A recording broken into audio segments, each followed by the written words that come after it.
Hey collectors, welcome back to another Diamond Stars episode. This is going to be episode 8. In the previous episode, we covered Heine Manouche, Kai Kyler, Schoolboy Rowe, and Stanley Hack. We've got a good lineup for you in this episode, and I'm actually going to backtrack a little bit and start off with card number 15. And the reason why is because I recently got this card back from SGC and had not had an opportunity to cover this player up until now. So the player's name is Dick Bartell, and this is card number 15. This is an SGC 4, and Dick Bartell was born in 1907 in Chicago. He made his major league debut as a shortstop for the Pittsburgh Pirates in 1927.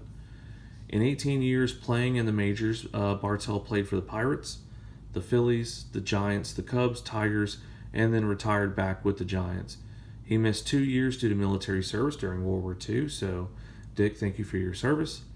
He was a two-time All-Star and compiled a .284 batting average.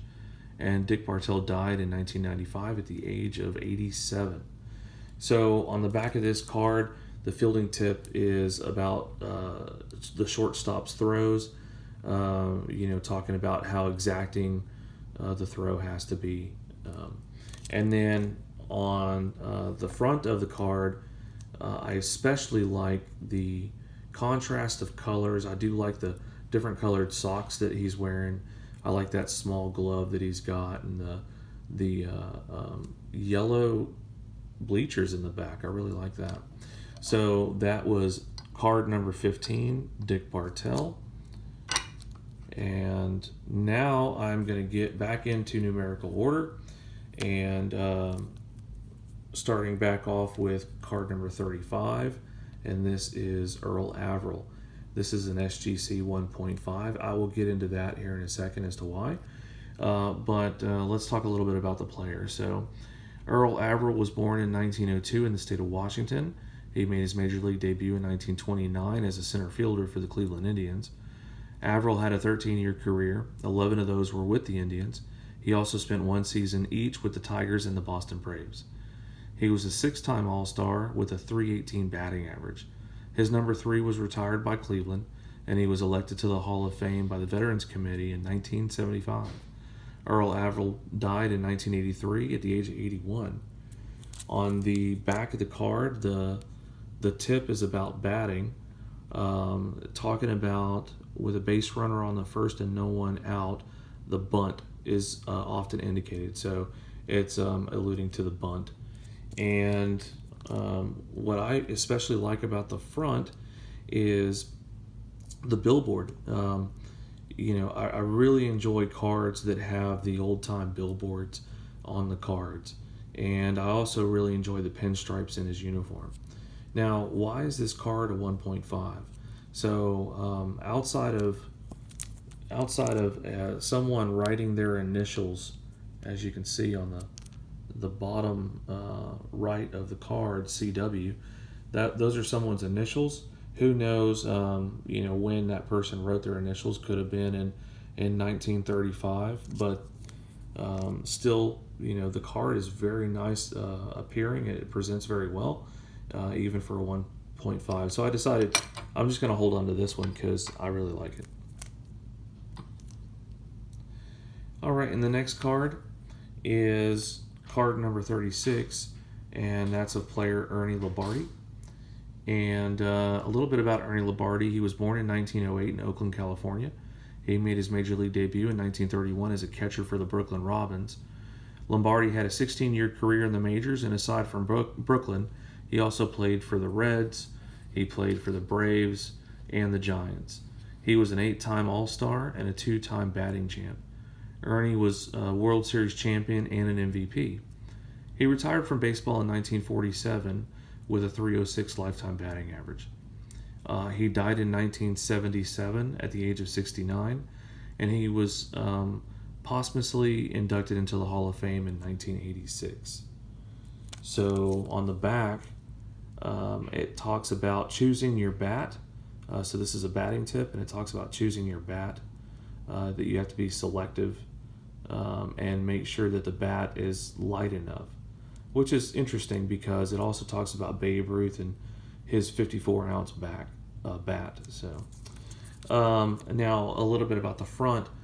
So it's funny. What I like about the card, honestly, has to do with Ernie Lombardi's one of his nicknames. One of his nicknames was Schnoz, and that alluded to the size of his nose. And this card represents, his facial feature very well. And I also like the Cincinnati name on his jersey. So that's what I like about this card. All right, and the next card is card number 37, and that is of Billy Urbanski. So a little bit about Billy Urbanski. He was born in 1903 in New York. He made his major league debut in 1931 as a shortstop for the Boston Braves. He played all 6 seasons of his career with the Braves, and he died in New Jersey at the age of 70 in 1973. So he had a very short career, but he did make a great appearance in this set. I do like this card.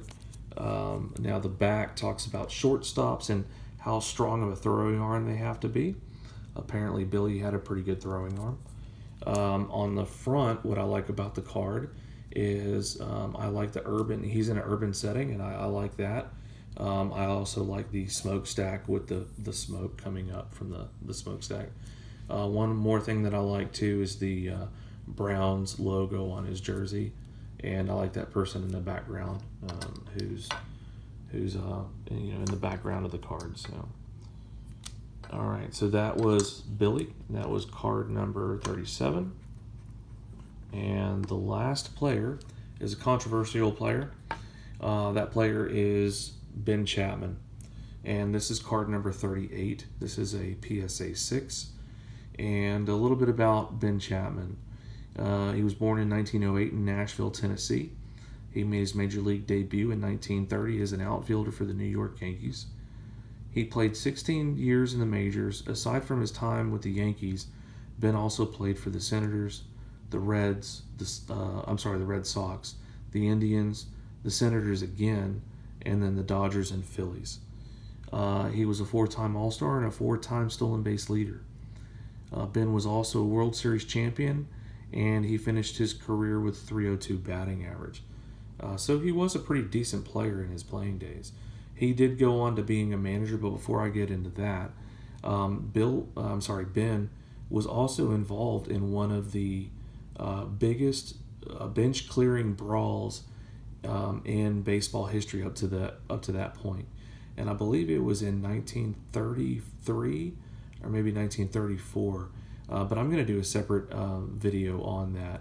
The player that he was in a brawl with is also in this set, so I'll talk a little bit more about that in another episode. But let's talk about his coaching, because I believe as a coach, he has more.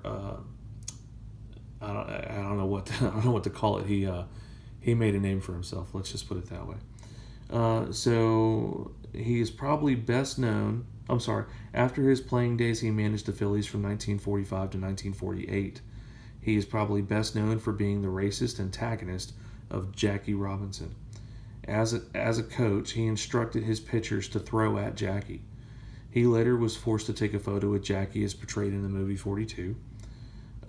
So if you recall in the movie, he was just saying a lot of nasty things to Jackie Robinson, being very, very, very racist.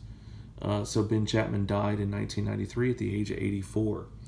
And on the back of this, it talks about being a fast base runner because Ben Chapman was known for stealing bases. And what do I like about the card? I like that he's in his backswing. I love the pinstripes of the Yankee uniform, and then you've got the catcher in the background. So that's what I love most about that card. Other than that, I'm really not a fan of the player or the coach. So that's what I have for you today. Thanks for watching.